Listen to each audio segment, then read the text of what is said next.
Israel ইরানের পাল্টাপাল্টি হামলায় নাটকীয়ভাবে বেড়েছে মধ্যপ্রাচ্যের উত্তেজনা, যার কেন্দ্রবিন্দুতে বৈশ্বিক তেল বাণিজ্যের অত্যন্ত গুরুত্বপূর্ণ পথ হরমুজ প্রণালী। উত্তরে ইরান, দক্ষিণে ওমান ও সংযুক্ত আরব আমিরাত ঘেরা হরমুজ প্রণালী উপসাগরীয় অঞ্চলকে আরব সাগরের সঙ্গে যুক্ত করে। বিশ্বের মোট জ্বালানির প্রায় 20% এই পথ দিয়েই সরবরাহ হয়। তবে চরম পরিস্থিতিতে ইরানের অবকাঠামোতে হামলা বা হরমুজ প্রণালী দিয়ে জাহাজ চলাচলে বাধা দিলে প্রতিদিন প্রায় 2 কোটি ব্যারেল জ্বালানি সরবরাহ ব্যাহত হতে পারে। বর্তমান প্রেক্ষাপটে বিশ্বের গুরুত্বপূর্ণ জ্বালানি রফতানির পথ কি বন্ধ করে দেবে ইরান? এই প্রশ্ন এখন ঘুরপাক খাচ্ছে বাণিজ্য ও সমর বিশারদদের মনে। এই প্রণালী যেন ইরানের হাতে থাকা অদৃশ্য বোমার মতো।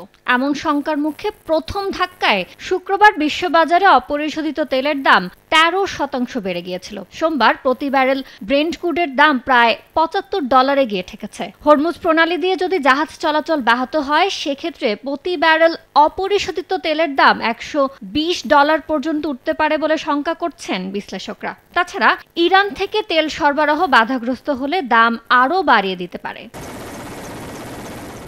আন্তর্জাতিক জ্বালানি সংস্থা আইইএ বলছে, হরমুজ প্রণালী দিয়ে পরিবাহিত জ্বালানি তেলের প্রায় 70% ভোক্তা দক্ষিণ এশিয়া, যার মধ্যে আছে বাংলাদেশও। প্রভাব ফেলবে ইউরোপের গ্যাসের বাজারেও, কেননা কাতার হচ্ছে তৃতীয় বৃহত্তম এলএনজি রফতানিকারক, যা বিশ্ব বাণিজ্যের প্রায় 20%। এই গ্যাস রফতানি করা হয় হরমুজ প্রণালী দিয়ে। জ্বালানি ব্যয় বাড়লে ব্যাহত হবে ইউরোপের শিল্প কারখানার উৎপাদন, পরিবহন ও কৃষিখাত। এই পথে পণ্য রফতানি বিঘ্ন হলে বিভিন্ন দেশের কাঁচামাল, ইলেকট্রনিক্স ও ভোগ্যপণ্যের আমদানি দেরি হতে পারে, যার প্রভাব পড়বে সরবরাহ ব্যবস্থায়। বাড়বে জাহাজ চলাচলের বিমা ব্যয়, অর্থাৎ ব্যবসায়ী ও ভোক্তা উভয়ের খরচ বাড়বে। তেল গ্যাসের দাম বাড়ার মানে পুরো দুনিয়া জুড়ে বাড়বে খাবার ও পরিবহন ব্যয়। এর প্রভাব পড়বে মূল্যস্ফীতি তথা জীবনযাত্রার ব্যয়। মূল্যস্ফীতির লাগাম টেনে ধরতে সুদ হার বাড়িয়ে দিতে পারে ফেডারেল রিজার্ভ সহ কেন্দ্রীয় ব্যাংকগুলো। পাশাপাশি টালমাটাল অবস্থা হবে বিশ্বের বিভিন্ন পুঁজিবাজারেরও। এরই মধ্যে শুক্রবার ডাও জোন্স 1% বেশি, S&P 500 0.4% আর ন্যাসড্যাক প্রায় 0.6% পড়ে গিয়েছিল। এদিকে মধ্যপ্রাচ্যে উত্তেজনায় শঙ্কায় রয়েছেন বিনিয়োগকারীরা, যার প্রভাবে সোমবার প্রধান মুদ্রাগুলোর বিপরীতে শক্তিশালী হচ্ছে মার্কিন ডলার। এতে দেশগুলোর পণ্য আমদানি খরচ বেড়ে যেতে পারে। এদিকে উত্তপ্ত স্বর্ণের বাজার, স্পট মার্কেটে দাম 3,500 ছাড়িয়ে যেতে পারে।